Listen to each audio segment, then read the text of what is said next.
NH 163 और 63 दोनों मार्ग पर हुआ आवागमन बंद। बारिश का कहर 6 दिन बाद भी थमने का नाम नहीं ले रहा।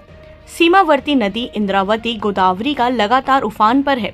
स्कूलों में भी बारिश का पानी घुसने लगा। बारिश के चलते आम लोगों का जीवन अस्त व्यस्त हो रहा है। सैकड़ों गांव जिला मुख्यालय के संपर्क से टूटा। News+21 आम लोगों से अपील करता है, बाढ़ प्रभावित इलाकों में अनावश्यक कोई न जाए।